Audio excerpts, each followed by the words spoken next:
Hello everyone, my name is Jamin. Thanks so much for visiting my channel. In this video, I'm working with an MSI GF63 8RD gaming laptop. I'm going to show you how to get inside, access your memory. So first thing, power down your computer the correct way. Make sure it's off and unplugged from your charger. We're then going to flip the computer over to access our bottom case screws. Now there's quite a few screws on this bottom case. We're going to go around, take all the screws out, and when all the screws are out, we'll take a small, flat, preferably plastic pry tool. And I say plastic because it will scratch your case a lot less than a metal one will. We're going to go around the entire seam of our bottom case and pry it up from the rest of the computer. Now, this bottom case was especially challenging, and I take computers apart for a living. This one was a major pain in the butt.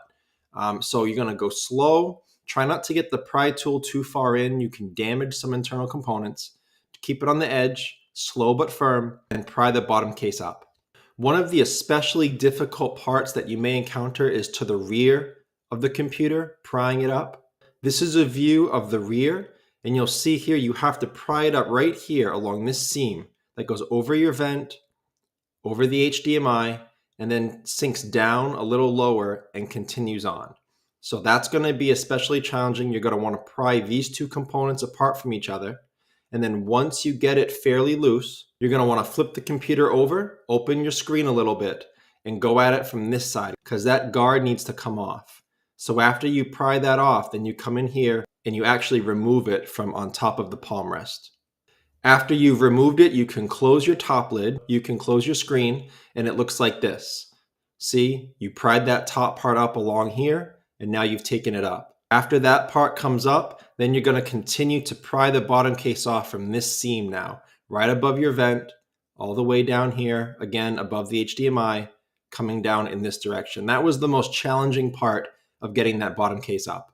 Once you do remove your bottom case, this is what you're looking at for the inside of your computer. As a general computer repair side note, whenever I'm working on a computer in my shop, it's sitting on an anti-static mat.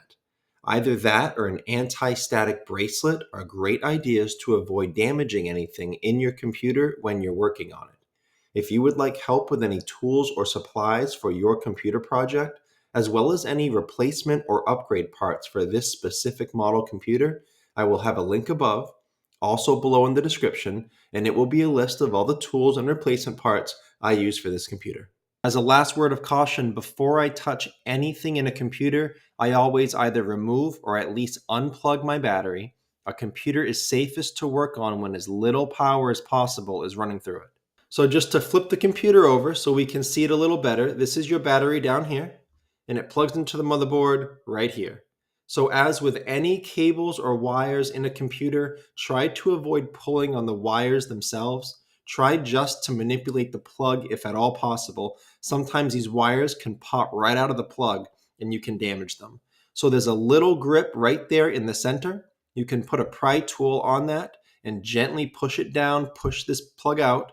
However, sometimes, as in the case of this computer, that didn't get me all the force that I needed. So I did have to remove the battery, hold on to the wires, grip that plug as much as I could with my fingers, and then do a combination of gently pulling on this and then pushing with a pry tool in that middle. And that's how I got that plug out. Your RAM is right here. You have two RAM ports, one on top of the other. This will take either DDR4 2400 RAM or DDR4 2666 RAM. And I do believe the maximum RAM for this model computer is 32 gigabytes. If you think you have contrary information, please let me know. But the models that I saw, I wasn't able to get the computer to see anything higher than 32 gigabytes. Maybe some of you with a different CPU, maybe you'll have more. But again, as far as I know, 32 gigabyte max RAM. I'll have all that RAM information below in the description. I will also include some RAM replacement and upgrade options in that link I told you about with all the replacement and upgrade parts. I'll try to have a single 16 gigabyte stick if you're looking to replace the one that broke, or if you're looking to just add one. I will also have a 32 gigabyte kit with two 16 gigabyte sticks if your stick broke and you're looking to max out. The way that RAM works, RAM is held in by two spring-loaded metal arms on either side. The way you get the RAM out is you gently pry those apart from each other, away from the RAM stick. The RAM will then release. Oftentimes it will pop up a little bit, and then you can grab it from the middle and slide it out of this port. To put RAM back in, you'll notice on your RAM stick there's a long side and a short side. So you can only get that RAM in the correct way. You push it in there, make sure it's flat and straight. You see this gold section, it's nice and even all along that port. And then when you have it in there, you press down in the center, and these metal arms will snap onto it and hold it in place. The last thing I'll mention about this type of an operation, if you are trying to maximize your computer's performance, maximize its speed, RAM is a great way to do that. It's probably one of the cheapest and easiest upgrades you can do, just maxing out your RAM.